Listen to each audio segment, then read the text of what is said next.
Welcome to this heartwarming story that will inspire your soul and remind you that no matter how small your beginning is, your dreams are still valid.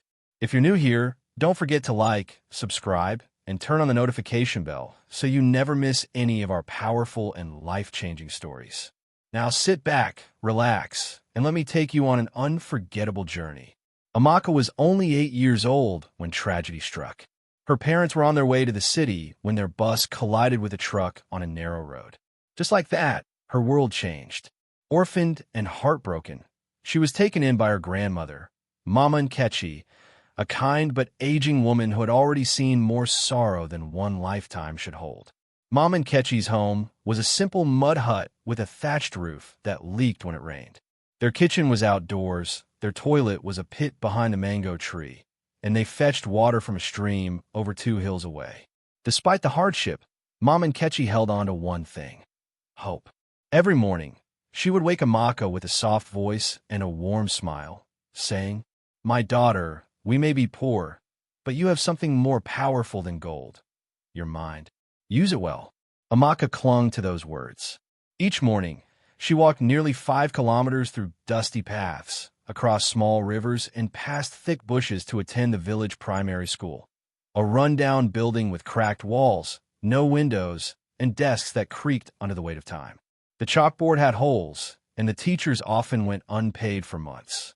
Still, Amaka showed up every day without fail. She sat in the front row, hungry but eager, always raising her hand, always listening. After school, she would rush home to help Mom Nkechi on the farm. They grew cassava, maize, and vegetables. On market days, they sold their harvest to make enough money to buy soap, kerosene, or maybe a little salt. But Amaka never complained. She read her notes under the flickering flame of a kerosene lamp and practiced her math using sticks and pebbles. The children in the village started calling her the professor because she always had the answer to every question. One day, something unexpected happened. A team of government officials visited their school. They were inspecting rural education projects. One of them, a woman named Mrs. Beasy, noticed Amaka solving a complicated math problem on the board. Intrigued, she asked Amaka a few questions. The little girl answered with clarity and confidence. Mrs. Beasy smiled. She saw something rare: raw brilliance hidden under layers of poverty and hardship. 2 months later, a letter arrived. It was sealed and stamped. Amaka had received a full scholarship to one of the top boarding schools in Abuja. Uniforms, books, food, transport, everything would be provided. The day she left, the entire village gathered to see her off. Mama Nkechi cried tears of joy, holding her tight and whispering, "Go, my child. Fly as high as God will take you.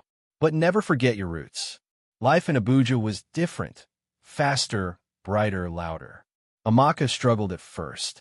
She had never used a flush toilet, seen a computer, or sat in a classroom with air conditioning. But she worked hard. Every night, while others slept, she stayed up, studying under proper lights, determined not to waste the opportunity given to her. Her hard work paid off. She became one of the best students in her school and won another scholarship, this time to study civil engineering at the University of Lagos. Years flew by. Amaka grew from a shy village girl into a brilliant young woman with big dreams. She graduated with honors and was offered a high-paying job in one of Nigeria's top construction companies. She finally had everything: money, respect, comfort. But she hadn't forgotten Natamoko. One rainy season, she returned to the village. The children ran behind her car, shouting her name.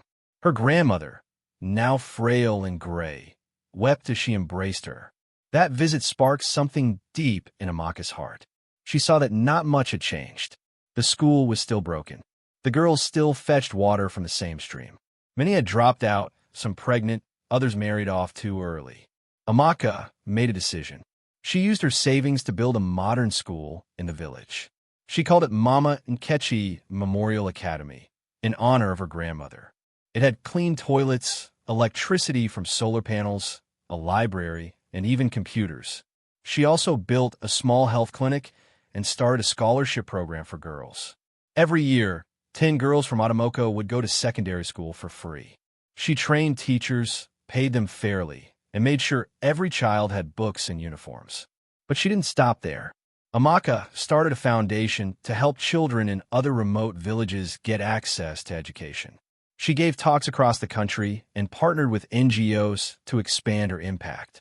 Her story made it to newspapers, television, and even international conferences. Yet every Sunday, she returned to her village to sit under the mango tree with Mama and Kechi and talk about the farm, the school, and life. And one day, as the sun set behind the hills, Amaka looked around, at the children reading under the trees, at the clean water running from the new pump, at the laughter echoing from the new playground, and smiled. She had done it. She had kept her promise. She had changed her home. If Amaka's story touched your heart, remember this. Your background does not define your future. What matters is your drive, your discipline, and your dream. To every child watching this from a humble place, to every young girl who feels like the world has forgotten her, you matter and your dreams are valid.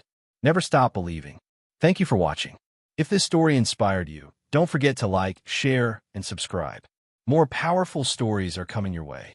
Stay blessed.